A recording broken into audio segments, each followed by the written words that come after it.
And hello. What was I gonna say?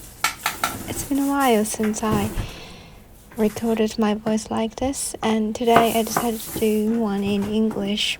The last time I did this voiceover was when I made a Japanese lunchbox video, which if you haven't watched already, you should definitely check it out. But anyways, for this video today I made Hamburg Steak, or Japanese meatball I would call, for my dad.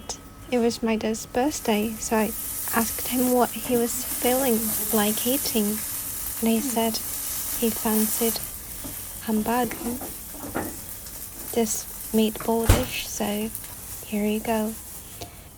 So for this occasion, there's one thing I wanted to talk about, which is how I want to translate names of the dishes in Japanese cuisine into English. There are so many Japanese dishes that I feel like it's mistranslated. I guess I'm overthinking about this, so please don't get me wrong. I respect all the translators, and it's just my opinion that's not humble. Hamburg, or if you want to call it Hamburg Steak, it's one of the dishes that I insist is not how you might think when you hear the name of this dish in English. Some of my friends said it is also called Salisbury steak. I guess that is much more closer. It looks really similar to what I cooked in this video. The reason that I don't like Hamburg, I often mix up katakana English and a real English pronunciation, so I'm sorry, but Hamburg and Hamburg steak. What I was gonna say with this, okay, what do you think? What do you think when you hear Hamburg steak? Like, do you picture in your head that you will get a plate of burger patty but without the buns? Is that what you think you're gonna have when you hear burger steak or Hamburg steak? If that's what you think, you're wrong. I think it's more like meatball stew, I think. So to make hamburger, you're gonna caramelize onions first, using lots of them, make it tender, soft, because cooked onions are really soft and sweet. And then let it cool. For the meat, you might think you're gonna use ground beef, but it's incorrect. In Japan, it's kind of hard to find the ground meat that consists of only beef meat. It's often mixed with pork, and we call it mixed minced meat.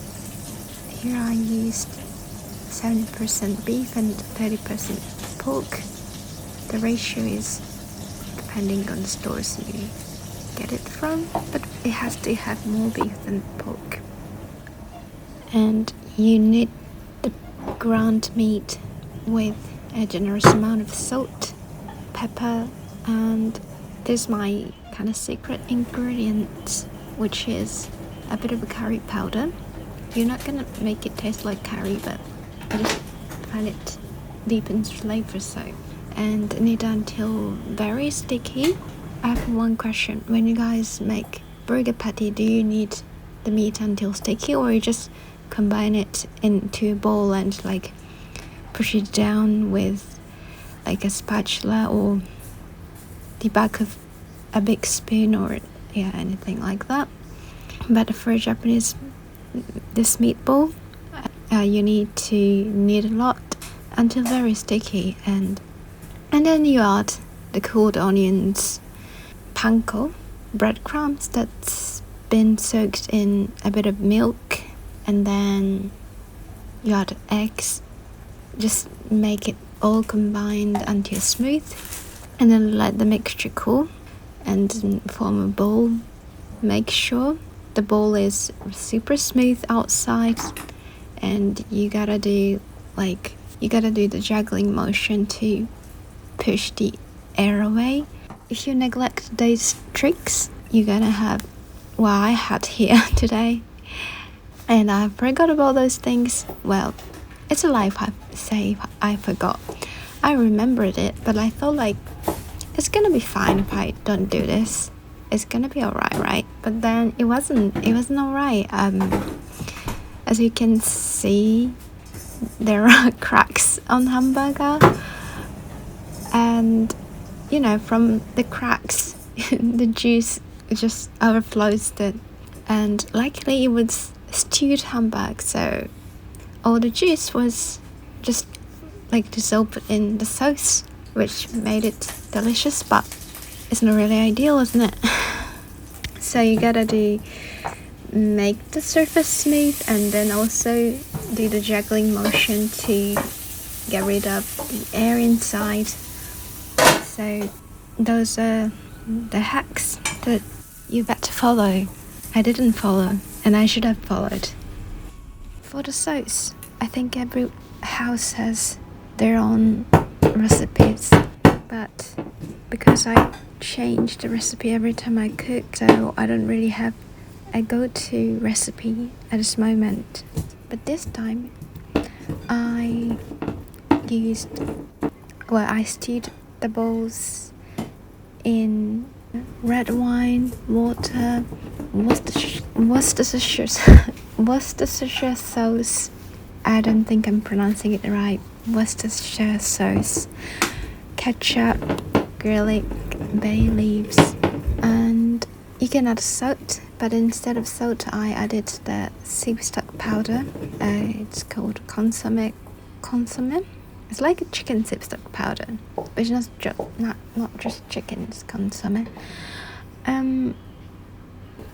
Yeah, and then I added brown sauce. It's not brown sauce, it's, I don't know how you want to call it, but you have butter and flour.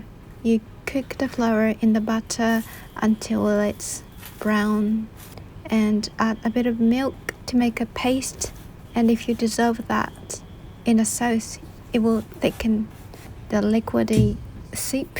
I added. It was something I made for a beef stew that I cooked a few days ago, and there was a bit left over, so I used it. But it wasn't enough, so I dissolved some cornstarch water. Well, it wasn't water. I dissolved cornstarch into red wine and put it in the pan to thicken the sauce, and stew them until the meat is cooked through, and a bon appetit. And so I talked too much about hamburger, but well, it was my dad's birthday, so you can't forget a birthday cake. His request for the dessert, well, the cake, is always cheesecake, and I make cheesecake from scratch every year for him, but for this year I was not really in the mood for dessert making, so I bought a pre-made cheesecake, and then I decorated it with caramelized onions. No way, there's no way I decorated it with caramelized onion. Caramelized apples, okay? I cooked apples with coconut oil and the maple syrup, and I also sprinkled some walnuts.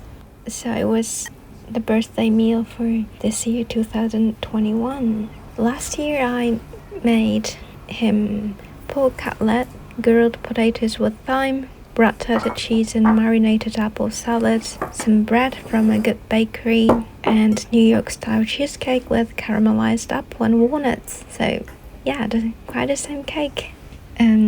The reason I remember exactly what I made last year is because I'm reading out the caption on my Instagram post.